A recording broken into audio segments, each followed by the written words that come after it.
جشن میلاد مصطفیٰ، جشن میلاد مصطفیٰ، علماء اہل سنت۔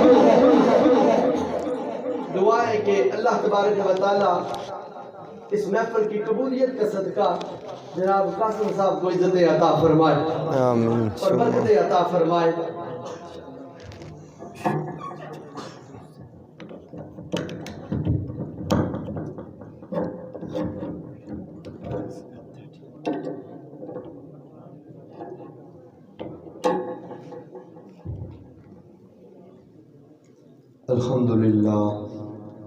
الحمدللہ وکفا والصلاة والسلام علی سید الانبیاء اما بعد فاعوذ باللہ من الشیطان الرجیم بسم اللہ الرحمن الرحیم قل انما انا بشر مثلکم صدق اللہ مولانا العظیم وصدق رسولہ النبی الکریم امین ان اللہ وملائکتہ یصلون علی النبی یا ایہا الذین آمنوا صلوا علیہ وسلموا تسلیما اللہم صلی علی سیدنا و اصحاب سیدنا و ازواج سیدنا و مولانا و ملجأنا و مأوانا محمد وبارک وسلم وصلی علیہ۔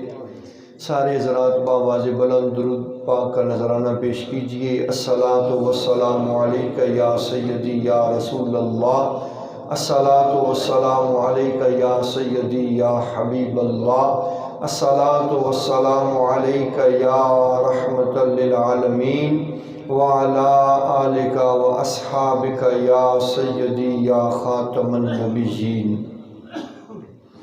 نہایتی واجب الاحترام عزت و تکریم کے لائق معزز محترم محتشم سامعین ذی وقار، دعا ہے کہ پروردگار عالم ہم تمامی احباب کا مل بیٹھنا، بانیان جلسہ کا انتظام و انصرام کرنا اپنی بارگاہ عالی مرتبت کے اندر قبول و منظور فرمائے۔ وقت کافی ہو چکا ہے، بلا تمہید و بلا تمثیل آیت کریمہ کا ایک جز تلاوت کیا ہے، اس پر چند معروضات آپ کی سماعتوں کے حوالے کر کے اپنی حاضری مکمل کروں گا۔ پروردگار عالم جل وعلا نے قرآن مجید فرقان حمید کے اندر ارشاد فرمایا، قل محبوب علیہ السلام آپ فرما دیجئے انما انا بشر مثلکم کہ میں تمہاری طرح بشر ہوں، تمہاری مثل ہوں۔ اب سوال یہ پیدا ہوتا ہے کہ اللہ رب العالمین نے خود حضور علیہ السلام کو بشر کیوں نہیں کہا؟ قرآن مجید فرقان حمید کے اندر آپ غور کریں، دیکھیں تو پروردگار عالم نے بیشتر القابات و خطابات کے ساتھ اپنے حبیب لبیب کو نوازا ہے۔ یا ایہا النبی کہہ دیا، رسول بھی کہہ دیا، نور بھی کہہ دیا، مزمل بھی کہہ دیا، مدثر بھی کہہ دیا، والضحیٰ بھی کہہ دیا، واللیل بھی کہہ دیا، یاسین بھی کہہ دیا، طٰہٰ بھی کہہ دیا، لیکن کہیں پر بھی پورے قرآن کے اندر غور کریں، پروردگار عالم نے اپنے حبیب لبیب کو بشر نہیں کہا۔ تو بشر کیوں نہیں کہا اور حضور سے کیوں کہلوایا ہے؟ سادی سی بات، مثال سے آپ کو یہ بات سمجھا دوں۔ اب میں آپ کی خدمت میں بات پیش کر رہا ہوں، دوران گفتگو میں کہتا ہوں کہ میں ایک کم علم سا بندہ ہوں، ایک نالائق سا آدمی ہوں۔ آپ سوچیں گے عاجزی کر رہا ہے، انکساری کر رہا ہے۔ اگر یہی بات میرے بڑے کہتے ہیں، مثال کے طور پر میرے والد گرامی کہتے ہیں یہ بڑا نالائق ہے، میرے اساتذہ کہتے ہیں یہ بڑا نالائق اور کم علم آدمی ہے، پھر وہ کیا ہوگی؟ میرے لیے سند اور ڈگری بن جائے گی۔ یہی وجہ ہے پروردگار عالم نے فرمایا محبوب میں آپ کا بڑا ہوں، اے محبوب میں آپ کے سارے بڑوں سے بڑا ہوں۔ اگر میں نے کہہ دیا تو یہ ڈگری بن جائے گی، سند بن جائے گی، اس لیے آپ خود کہیں انما انا بشر مثلکم، تاکہ لوگ جان جائیں محبوب کبریا عاجزی کر رہے ہیں، انکساری کر رہے ہیں۔ گل سمجھ آئی نہیں؟ کوئی نہیں۔ میں کہوں گا تو والضحیٰ کہوں گا، میں نے کہنا ہے تو واللیل کہوں گا، بشر نہیں کہوں گا، اس لیے کہ اگر میں نے کہہ دیا تو یہ آپ کے لیے سند ہو جائے گی، ڈگری بن جائے گی۔ آپ خود کہیں تاکہ پتہ چلے محبوب عاجزی کر رہے ہیں۔ اس لیے فرمایا اے محبوب آپ کہہ دیجئے۔ اور دوسری بات کہ حضور علیہ السلام کے جد اعلیٰ حضرت ابراہیم علی نبینا و علیہ السلام جب آپ نمرود لعین کے دربار میں حاضر ہوئے تو آپ نے فرمایا کہ میرا رب وہ ہے جو مشرق سے سورج نکالتا ہے اور مغرب میں غروب کرتا ہے۔ اگر تو اپنے دعوے میں سچا ہے تو پھر مغرب سے سورج نکال، کیونکہ مغرب سے سورج نکالنا یہ خدا کے شایان شان ہے، اور قیامت کے دن سورج مغرب سے نکلے گا۔ یہ حضور کے جد اعلیٰ نے فرمایا، حضرت ابراہیم علی نبینا و علیہ السلام۔ لیکن ایک وقت آیا کہ حضور علیہ السلام حضرت علی کرم اللہ وجہ کریم کی گود میں میوے استراحت ہیں۔ عصر کے بعد کو سونے کا وقت نہیں ہوتا، وہ امتحان محبت تھا۔ حضرت علی کرم اللہ وجہ کریم حضور علیہ السلام کے والضحیٰ کے مکھڑے کو اپنی گود میں لیے زیارت کر رہے ہیں، اور آپ کی نماز عصر رہتی تھی۔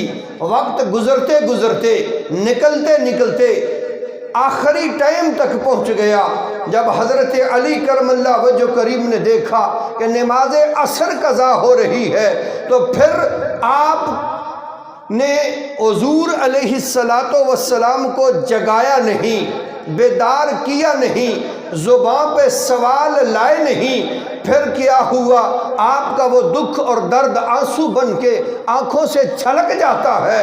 پھر قربان جائیں حضرت علی المرتضیٰ کے رونے پر بھی، کہ غور کیجئے اگر قاری قرآن روتا ہے اس کے آنسو قرآن پہ گرتے ہیں، اگر کوئی نمازی روتا ہے اس کے آنسو مصلی پہ گرتے ہیں۔ علی المرتضیٰ کے رونے پہ بھی قربان جائیں کہ جب مرتضیٰ روتے ہیں تو آنسو مکھڑے مصطفیٰ پہ جاتے ہیں۔ ذرا محبت راکھو سبحان اللہ، یا رسول اللہ، زندہ باد۔ معزز سامعین، اسی وقار حضور بیدار ہوئے، فرمایا علی کیا ہے؟ حضور میری تو عصر ہی قضا ہو رہی ہے۔ اگر حضور چاہتے تو فرما دیتے نہ پڑھو تمہیں ثواب مل جائے گا، مختار تھے۔ حضور چاہتے تو یہ بھی کہہ دیتے ابھی پڑھ لو تمہیں کامل ادا کا ثواب مل جائے گا، لیکن حضور علیہ السلام نے فرمایا کیا چاہتے ہو؟ میرے کریم میں تو ادا چاہتا ہوں۔ تو حضور علیہ السلام نے اس ڈوبتے ہوئے سورج کو پھر اشارہ آبرو سے مقام اثر میں لا کے کھڑا کر دیا۔ جب سورج پلٹ کے آ جاتا ہے تو پھر کیا ہوا؟ نظام کائنات بدل جاتا ہے۔ تو پروردگار عالم نے فرمایا اے میرے حبیب لبیب، اب آپ ایسا کریں، آپ کے جد اعلیٰ نے کہا تھا جو مغرب سے نکالے وہ خدا کا کام ہے، وہ خدا کے شایان شان ہے۔ اب مغرب سے آپ نے نکالا ہے تو اعلان بھی آپ کریں تاکہ دیگر امتوں کی طرح لوگ عظمت انبیاء کو دیکھ کر گمراہ نہ ہو جائیں، کیونکہ دیگر انبیاء کی شانوں کو دیکھ کر کسی نے کسی کو خدا کہہ دیا اور کسی کو خدا کا بیٹا کہہ دیا۔ فرمایا محبوب سورج آپ نے نکالا ہے تو اعلان بھی آپ کریں، لوگوں میں خدا نہیں ہوں، انما انا بشر مثلکم، تمہاری طرح بشر ہوں، خدا نہیں ہوں، لیکن خدا کے اذن سے یہ عمل کیا ہے تو اس لیے میں تمہاری طرح بشر ہوں، تاکہ لوگ آپ کی اس شان کو دیکھ کر تو کسی الجھن میں نہ پھنس جائیں، دولت ایمان سے ہاتھ نہ دھو بیٹھیں، تو سورج آپ نے پلٹایا ہے تو اعلان بھی آپ کو کرنا ہوگا۔ تو اس لیے اللہ اکبر، نعرہ رسالت، یا رسول اللہ، نعرہ حیدری، یا علی، جشن میلاد مصطفیٰ، زندہ باد۔ علماء اہل سنت۔ موضوع بڑا مشکل ہے اور بڑا وسیع و عریض ہے، اور میں آپ کو انشاءاللہ بڑے سلیس انداز میں سمجھانے کی کوشش کروں گا، مختصر سی باتیں انشاءاللہ، پھر دعا بھی کریں گے، لنگر بھی کھائیں گے، لیکن اس بات کو سمجھیں چونکہ یہ مجالس جو ہوتی ہیں کچھ سیکھنے اور سمجھنے کے لیے ہوتی ہیں۔ یہ فلسفہ بشریت آپ سمجھ جائیں گے تو پھر کم از کم کسی کے بہکاوے میں نہیں آ سکیں گے۔ تو بات بڑی توجہ کے ساتھ سماعت فرمائیں۔ معزز سامعین عزیز وقار، ان حکمتوں کے پیش نظر اللہ رب العالمین نے فرمایا محبوب آپ یہ اعلان فرما دیں۔ اب آگے چلیں، قرآن مجید کے اندر آیات بینات کی 3 اقسام ہیں۔ اس آیت کریمہ کا کس قسم سے تعلق ہے؟ دوسری قسم سے۔ پہلی قسم ہے محکمات۔ آیات محکمات یہ وہ آیات ہیں کہ جن سے عقیدہ بنانا ہمارے لیے ضروری ہے، جائز ہے، جیسے الحمدللہ رب العالمین وما ارسلناک الا رحمۃ للعالمین۔ یہ وہ آیات ہیں کہ جن کے اندر معنی اور مطالب کے اعتبار سے جو ظاہر ہے وہ اللہ کی مراد ہے، اور جو اللہ کی مراد ہے وہ ان میں سے ظاہر ہے۔ دوسری قسم ہے متشابہات، ان سے عقیدہ بنانا جائز نہیں، اس لیے کہ ان کے اندر جو ظاہر ہے وہ اللہ کی مراد نہیں، اور جو اللہ کی مراد ہے وہ ظاہر نہیں ہے۔ اب اللہ نے فرمایا آپ اعلان کر دیں، حضور نے اعلان تو کر دیا لیکن یہ مراد خداوندی نہیں ہے۔ بات سمجھانے کے لیے کوئی بات کر دی جاتی ہے تو اس لیے اس آیت کریمہ سے اگر ہم عقیدہ بنائیں جی ہم حضور کی طرح اور حضور ہماری طرح، تو ہمارے ایمان کا بیڑا غرق ہو جاتا ہے۔ یہ ممکن ہی نہیں ہو سکتا کہ امتی نبی کی طرح ہو جائے، نبی جیسا ہو جائے۔ ہم حضور کے تو نالین پاک سے لگنے والی اس مٹی کی طرح بھی نہیں ہو سکتے، تو حضور جیسے ہو جائے، سمجھانے کے لیے بات کی جاتی ہے۔ اور تیسری قسم ہے مقطعات۔ مقطعات کیا ہیں؟ الف لام میم، الف لام را، نون قاف صاد، یہ جو حروف ہیں لوح قرآنی بھی جنہیں کہا جاتا ہے، یہ حروف مقطعات ہیں۔ آج تک کسی مفسر نے ان کا مطلب اور معنی نہیں بتایا۔ صبح قیامت تک قرآن کی تفسیریں ہوتی رہیں گی لیکن کوئی ان کے معنی اور مطالب نہیں بتا سکے گا۔ کیوں؟ اس لیے کہ یہ راز و نیاز کی باتیں ہیں اللہ رب العالمین اور حضور علیہ الصلوۃ والسلام کے درمیان، تو ان کے معنی خدا جانتا ہے یا پیارے مصطفیٰ جانتے ہیں۔ اور یہ نازل کیوں کیے؟ آیات مقطعات یا حروف مقطعات کو نازل کیوں کیا؟ اس لیے کہ اس دور کے اندر جو کفار اور مشرکین تھے وہ کہنے لگے کہ حضور علیہ الصلوۃ والسلام کو تو پتہ ہی کوئی نہیں ہے، جبریل جو آپ کو آ کے بتاتا ہے وہ حضور بتا دیتے ہیں، حضور کو علم نہیں ہے۔ تو یہاں پہ ایک بات عرض کر دوں، جب حضور علیہ الصلوۃ والسلام پروردگار عالم کی بارگاہ میں حاضر ہوئے، آپ خود ارشاد فرماتے ہیں اللہ رب العالمین نے اپنا دست قدرت جو اس کے شیان شان ہے میرے کندھوں کے درمیان جب رکھا، فَوَضَعَ يَدَهُ بَيْنَ كَتَفَيَّ فَوَجَدْتُ بَرْدَهُ بَيْنَ صَدَيَّ فَعَلِمْتُ مَا فِي السَّمَاوَاتِ وَالْأَرْضِ۔ حضور فرماتے ہیں جب اللہ نے اپنا دست قدرت میرے کندھوں کے درمیان رکھا تو میں نے اس کی ٹھنڈک کو اپنی چھاتی میں محسوس کیا، اور اس کی برکت سے فَعَلِمْتُ مَا فِي السَّمَاوَاتِ وَالْأَرْضِ، میں وہ سب کچھ جان گیا جو زمین و آسمان کے درمیان تھا، سب کچھ وہ جان گیا۔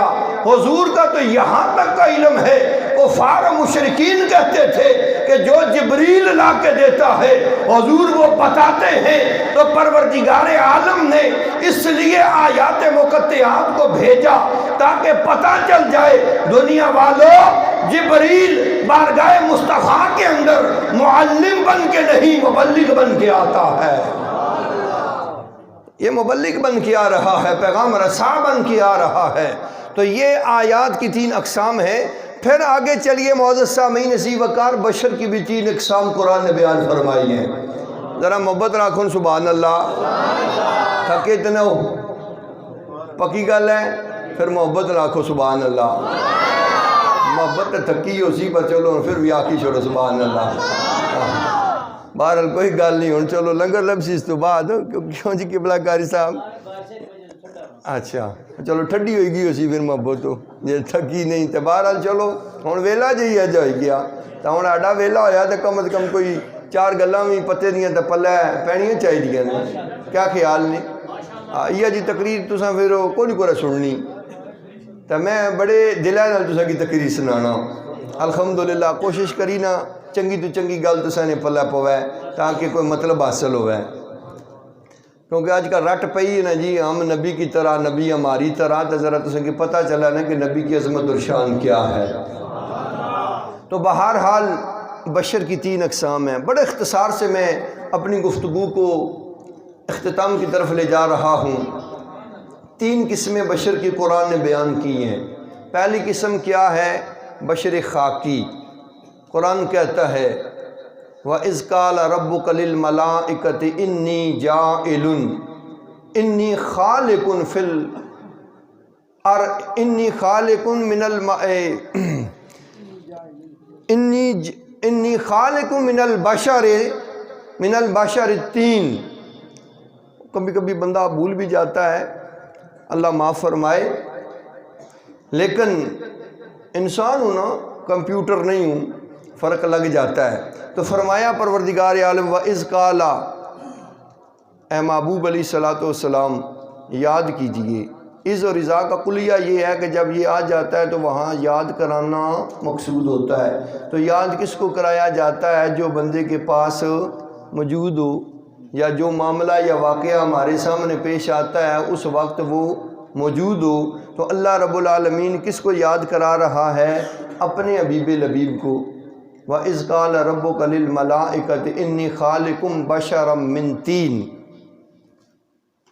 پٹڑی تو گڈی آ گئی، محبت نہ کو سبحان اللہ. تو فرمایا کہ جب فرمایا آپ کے رب نے فرشتوں سے میں بنانے والا ہوں کیا؟ بشر کو. کس سے؟ مٹی سے. تو یاد کرایا جا رہا ہے حضور علیہ الصلوۃ والسلام کو.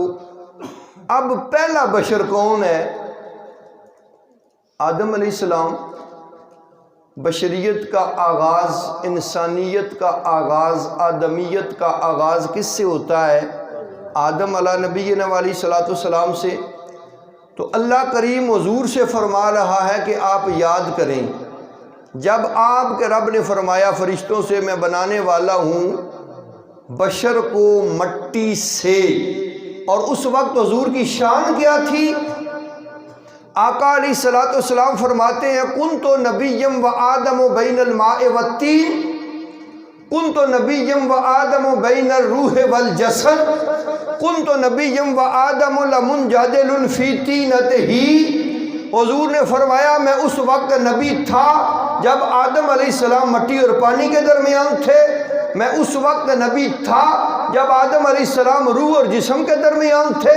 میں اس وقت نبی تھا جب آدم علیہ السلام مٹی اور گارے اور وہ پانی کی منزلیں طے کر رہے تھے. تو معزز سامعین پھر غور کیجئے، اللہ حضور کو یاد کروا رہا ہے. تو پتہ یہ چلا جب آدم بن رہے تھے، جب آدم کی تخلیق ہو رہی تھی، اس وقت حضور علیہ السلام اللہ رب العالمین کی بارگاہ کے اندر شرف نبوت کے ساتھ متصف، شان نورانیت کے ساتھ موجود تھے. تو حضور بشر سے پہلے، بشریت سے پہلے، آدم سے پہلے، آدمیت سے پہلے، انسان سے پہلے، انسانیت سے پہلے رب کے جلووں میں موجود تھے. تو پھر بشر کیسے ہو سکتے ہیں؟ فقط بشر کی بات کیسے ہو سکتی ہے؟ حضور علیہ الصلوۃ والسلام اس وقت رب کی بارگاہ میں شان نورانیت کے ساتھ متصف رب کی بارگاہ میں موجود تھے. بشر تو بعد کی بات ہے، حضور تو اس سے پہلے اللہ کی بارگاہ میں منصب نبوت پر متصف تھے. تو پہلے بشر آدم علیہ السلام ہے. اور دوسری قسم بیان ہوئی وہ بشر خاکی ہیں. یہ بھی یاد رکھیں آدم علیہ السلام کے سوا کوئی بشر خاکی نہیں کہلاتا، باقی سب بشر آبی ہیں. اور اس کے بارے میں اللہ نے قرآن میں بیان فرمایا ہے وَهُوَ الَّذِي خَلَقَ مِنَ الْمَاءِ بَشَرًا، وہ جس نے تخلیق فرمایا بشر کو پانی کی بوند سے. سارے بہتر جاننے ہو. اگر مولوی اپنی حقیقت کو جان لے تو پھر یہ دعویٰ نہ کرے ہم نبی کی طرح ہیں، کیا پدی اور کیا پدی کا شوربہ. اپنی حقیقت کو تو جانو، اپنی اصلیت کو تو دیکھو. نطفے کی پیدائش جس کو اللہ نے قرآن مجید فرقان حمید کے اندر بیان کر دیا، پانی کی بوند وہ کیا ہے، اپنی حقیقتوں کو دیکھو، نبی کی شانوں کو دیکھو تو پتہ چل جائے گا. معزز سامعین، کبھی بھی امتی نبی جیسا نہیں ہو سکتا ہے. اور تیسری قسم، جب اللہ نے حضرت جبریل امی کو حضرت مریم سلام اللہ علیہا کی طرف بھیجا تو قرآن کہتا ہے فَأَرْسَلْنَا إِلَيْهَا رُوحَنَا فَتَمَثَّلَ لَهَا بَشَرًا سَوِيًّا. آدم حضرت جبریل امی حضرت مریم سلام اللہ علیہا کے پاس آئے. یہ بات لمبی چوڑی ہے لیکن میں اپنے جو موضوع کے مطابق بات ہے وہ آپ کی خدمت میں پیش کر رہا ہوں. تو جبریل امی جب مریم سلام اللہ علیہا کے پاس آئے تو کس طرح آئے تھے؟ لباس بشری میں آئے تھے، انسان بن کے آئے تھے. اسی لیے حضرت مریم سلام اللہ علیہا نے اللہ کی پناہ بھی مانگی تھی کہ مجھے تو کسی بشر نے دیکھا نہیں، چھوا نہیں، تو آپ نے اللہ کی پناہ مانگی تھی. تو معزز سامعین، اسی وقار حضرت جبریل لباس بشری میں ملبوس ہو کے آئے تو ان کی بشریت میں کوئی فرق نہیں آیا، ان کی عظمت اور شان میں کوئی کمی نہیں آئی. تو جبریل کیا ہے؟ یہ تو در مصطفیٰ کا نوکر ہے. جب نوکر لباس بشری میں آ جائے اس کی نورانیت میں فرق نہیں آتا تو آقا لباس بشری میں آئے تو ان کی نورانیت میں فرق کیسے آتا ہے؟ حضور علیہ السلام شان بشریت کے ساتھ متصف ہو کر ضرور کائنات کے اندر آئے ہیں، لیکن یاد رکھیں حضور کی بشریت بھی بے مثال ہے، حضور کی نورانیت بھی بے مثال ہے. اب حضور لباس بشری میں ملبوس ہو کے کیوں آئے ہیں؟ اگر حضور لباس بشری میں ملبوس ہو کے نہ آتے ہمیں جینے مرنے کے آداب کون سکھاتا؟ ہمیں زندگی گزارنے کے سلیقے اور ڈھنگ کون بتاتا؟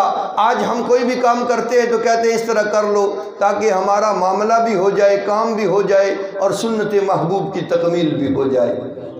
جیسے پانی بسم اللہ شریف پڑھ کے پینا سنت ہے، پانی کو دیکھ کے پینا سنت ہے، 3 سانسوں میں بیٹھ کے پینا سنت ہے.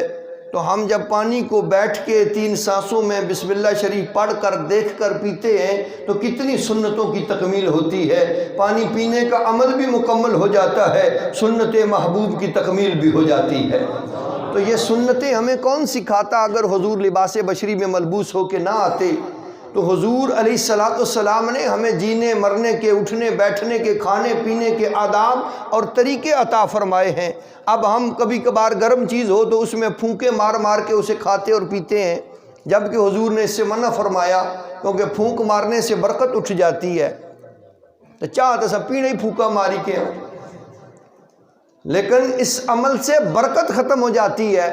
اور میڈیکل سائنس یہ کہتی ہے کہ جب ہم پھونک مارتے ہیں کسی چیز کے اندر، کچھ جراثیم ایسے ہیں کہ جو گرم چیز میں ایکٹیو ہوتے ہیں اور کچھ ایسے ہیں جو ٹھنڈی چیز میں ایکٹیو ہوتے ہیں. جو گرمی والے جراثیم ہیں گرم چیز کے اندر جب ہم نے پھونک ماری وہ اس میں ایکٹیو ہو جاتے ہیں اور وہ اس غذا کے ذریعے ہمارے پیٹ میں چلے جاتے ہیں اور بے شمار وباؤں اور بیماریوں کا سبب بن جاتے ہیں. تو اسی لیے حضور نے پھونکے مارنے سے منع کیا ہے کہ پھونک نہ مارو، لیکن اگر طریقے سے مارو تو پھر برکت ہی برکت ہو جاتی ہے. طریقہ کیا ہے؟ بسم اللہ شریف پڑھ کے پھونک مار لو، سبحان اللہ پڑھ کے پھونک مار لو، قرآن کی کوئی آیت پڑھ کے پھونک مار لو. پھر کیا ہوتا ہے؟ اس پر بھی سائنس نے ریسرچ کی ہے کہ ایسے پھونک مارو تو اس کے اندر جراثیم ہوتے ہیں، اس کے اندر وبا ہوتی ہے. جب آپ ذکر اللہ پڑھ کے پھونک مارتے ہیں اس میں کوئی وبا نہیں ہوتی، کوئی جراثیم نہیں ہوتا. وہ ذکر اللہ کی برکت ہوتی ہے کہ پھر وبائیں نہیں رہتی، شفا ہی شفا ہو جاتی ہے، آپ کا کھانا بھی ٹھنڈا ہو جائے گا، اور پھونک مارنے کی برکت سے جو پڑھ کے آپ نے پھونک ماری ہے آپ کو ذکر اللہ کا فیضان بھی نصیب ہوتا چلا جائے گا۔ تو یہ سنتیں ہمیں حضور کے عمل سے ملتی ہیں، حضور کی سنتوں سے یہ سنتیں ہمیں حاصل ہوتی ہیں۔ تو حضور لباس بشری میں ملبوس ہو کے نہ آتے تو یہ سنتیں ہمیں کون سکھاتا؟ اس لیے ضروری تھا کہ آپ کو لباس بشری میں ملبوس فرما کر آدمیت کی اور انسانیت کی اور بشریت کی رہنمائی اور ہدایت فرما لی جائے۔ چلیں یہ مان لیا جی، پھر اب نور بنانے کی کیا ضرورت تھی؟ اگر ہمیں سکھانے کے لیے حضور کو لباس بشری میں ملبوس فرما دیا تو نورانیت کی کیا ضرورت تھی؟ نور بنا کے کیوں بھیجا ہے؟ اس کی بھی بڑی عام ضرورت تھی۔ ہم قرآن میں پڑھتے ہیں اللہ نور السماوات والارض، پڑھتے ہیں کہ نہیں پڑھتے؟ اللہ زمینوں آسمانوں کا نور ہے۔ تو وہ جب زمینوں آسمانوں کا نور ہے تو اس کی معرفت بھی تو ضروری تھی، اس کی پہچان بھی تو ضروری تھی۔ اب ہم اللہ کو پہچاننا چاہتے تو کس طرح پہچان سکتے؟ معرفت خداوندی حاصل کرنا چاہتے تو کس طرح کرتے؟ تو پھر ضروری تھا کوئی ایسا واسطہ اور وسیلہ پیدا کیا جائے جس کی برکت سے معرفت نور خدا حاصل ہو۔ تو پروردگار عالم نے اپنے حبیب لبیب کو پھر اپنے نور سے تخلیق فرمایا اور اعلان کر دیا، دنیا والوں اگر معرفت نور خدا حاصل کرنا چاہتے ہو تو در مصطفیٰ پہ آ جاؤ، بارگاہ مصطفیٰ پہ آ جاؤ، نور مصطفیٰ کی برکت سے تمہیں معرفت نور خدا بھی حاصل ہو جائے گی۔ اس لیے اللہ رب العالمین نے حضور علیہ السلام کو پھر شان اور صفت نورانیت کے ساتھ میں متصف فرما دیا ہے۔ اور یہ الگ بات ہے، حضور علیہ السلام کی نورانیت اور بشریت اللہ اپنی حکمتوں کے پیش نظر ایک دوسرے پہ غالب فرماتا، کبھی نورانیت کو بشریت پر اور کبھی آپ کی بشریت کو نورانیت پر، اپنی حکمتوں کے پیش نظر۔ اللہ کریم کے ہر کام کے اندر حکمت ہوتی ہے۔ بس میری گفتگو مکمل ہو چکی ہے۔ معزز سامعین ذی وقار، یہ بات آپ کی سماعتوں کے لیے اور سمجھنے کے لیے بڑی اہم اور ضروری ہے کہ اللہ کریم حضور کی ان عظمتوں اور شانوں کو ایک دوسرے پر غلبے عطا فرماتا رہا تو کیوں؟ اپنی حکمتوں کے پیش نظر۔ اس پر سادی سی بات مثال کے طور پر آپ کی خدمت میں پیش کروں۔ روایات میں آتا ہے کہ پہلے ادوار کے اندر ایک بادشاہ تھا، وہ شکار کا بڑا شوقین تھا، شکار کی غرض سے نکلا تو دوران شکار اس کی یہ انگلی کا نا یہ پورا، جسے ہم اپنی زبان میں پوٹا کہتے ہیں، ایک انگلی کا پوٹا کٹ گیا، خون نکلا، درد ہوا۔ تو ان بڑے لوگوں کو تکلیف بھی بڑی زیادہ ہوتی ہے کیونکہ انہیں احساس ہی نہیں نہ ہوتا کسی دکھ اور تکلیف کو سہنے کا۔ تو جب تکلیف ہوئی تو اپنے وزیر سے کہتا ہے بڑی شدت میں اور درد میں اور کرب میں مبتلا ہوں۔ تو اس وزیر نے کہا بادشاہ سلامت اللہ کی جانب سے بہتری ہوگی، اس میں بھی کوئی حکمت ہوگی۔ یہ اس وزیر کا تقیہ کلام تھا، تو بادشاہ کو اس بات سے بڑی چڑ تھی، تو اس نے کہا کہ یہ ہر بات میں اس بات کو لے آتا ہے، اللہ کی طرف سے بہتری ہوگی، حکمت ہوگی، اسے اٹھاؤ قید خانے میں ڈال دو۔ اس نے نیا وزیر رکھ لیا، پھر صحت یاب ہوا، کچھ عرصے کے بعد شکار کی غرض سے نکلا تو ایک ہرن کے تعاقب میں جنگل گنا تھا، اس میں کہیں گم ہوا، اتنا دور نکلا کہ اس دور کے جو جنگلی تھے وہ ان کی یاد میں چلا گیا۔ جنگلی تھے، اگر آپ نے تاریخ اسلام پڑھی ہے تو آپ کو پتہ ہوگا کہ پہلے ادوار میں انسان زندگی کس طرح گزارتا تھا، جانوروں کی طرح جنگلوں میں رہتے، جانوروں کی کھال بطور لباس استعمال ہوتی، غاروں میں رہتے اور یہ گھاس وغیرہ کھا کے گزارا کرتا۔ انسان کے اندر انسانیت نام کی چیز نہیں ہوتی تھی، اس طرح کے انسان کی ابتداءً حیثیت تھی۔ تو اس دور کے اندر وہ ان جنگلیوں کے جو وہ علاقے تھے یا حد تھی، اس میں وہ بادشاہ چلا گیا، انہوں نے اسے پکڑ کے اپنی قید میں ڈال لیا، 3 دن کے بعد ان جنگلیوں کے چڑھاوے کا دن تھا۔ جیسے ہم قربانی کے موقع پر جانور قربان کر کے اللہ کی خوشنودی حاصل کرتے ہیں، اسی طرح ان کا بھی کوئی معاملہ تھا۔ 3 دنوں کے بعد ان جنگلیوں نے اس بادشاہ کو پکڑ کے اپنے جنگلی بادشاہ کے سامنے پیش کیا کہ چڑھاوے کا دن ہے، یہ ہمیں بندہ مل گیا ہے۔ اس جنگلی بادشاہ نے کہا ذرا دیکھو تو صحیح، اس میں کوئی عیب تو نہیں ہے۔ جب دیکھا گیا تو ان جنگلیوں نے اپنے بادشاہ سے کہا کہ اس میں تو عیب ہے، اس کی 1 انگلی کا پورا کٹا ہوا ہے۔ تو اس جنگلی بادشاہ نے کہا اسے چھوڑ دو، یہ ہمارے چڑھاوے کے لائق نہیں ہے۔ پھر بادشاہ کی عقل کے دریچے کھل گئے۔ میرا وزیر تو ٹھیک کہتا تھا، اللہ کے ہر کام میں حکمت ہوتی ہے۔ آج اگر یہ میری انگلی کا 1 پورا کٹا ہوا نہ ہوتا، یہ تو مجھے کاٹ کے کھا جاتے، میرا نام و نشان ختم ہو جاتا۔ اللہ کریم جل وعلا نے میری اس انگلی کے 1 پورے کی وجہ سے آج مجھے زندگی اور جان بخش دی ہے۔ لیکن پھر وہ شکوک کی دنیا میں چلا گیا۔ اتنے عرصے سے میرے قید خانے میں وہ میرا وزیر پڑا ہے، اس میں رب کی کیا حکمت ہو سکتی ہے۔ بہرحال وہ واپس جب آتا ہے اپنے محل میں پہنچا، قید خانے سے وزیر کو نکلوایا، کہتا ہے تو ٹھیک کہا کرتا تھا لیکن مجھے بات سمجھ نہیں آئی، اتنے دنوں سے میرے قید خانے میں پڑا ہے، بتا اس میں رب کی کیا حکمت ہے۔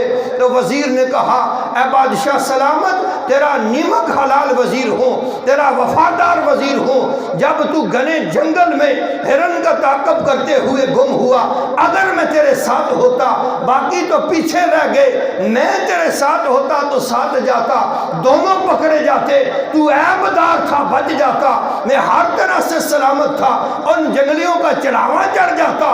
پروردگار عالم نے تجھے ادھر سے بھرا کے بچا لیا، مجھے ادھر قید کرا کے بچا لیا ہے۔ رب کے ہر کام کے اندر حکمت ہوتی ہے۔ اپنی حکمتوں کے پیش نظر پروردگار عالم نے کبھی حضور کی نورانیت کو بشریت پہ غالب کر دیا۔ جب غزوہ احد کے اندر آپ کے دندان شہید ہوئے، خون نکلا، اس وقت حضور علیہ السلام کی بشریت آپ کی نورانیت پہ غالب تھی۔ اور جب معراج کی رات حضور کا شق صدر ہوتا ہے، سینہ مبارکہ ہے، نہ آثار موت نمودار ہوئے۔ یہاں رک کے ایک بات اور بھی عرض کر دو، اللہ رب العالمین نے بتا دیا دنیا والوں، میرا حبیب لبیب زندگی کا محتاج نہیں ہے، زندگی در مصطفیٰ کی محتاج ہے۔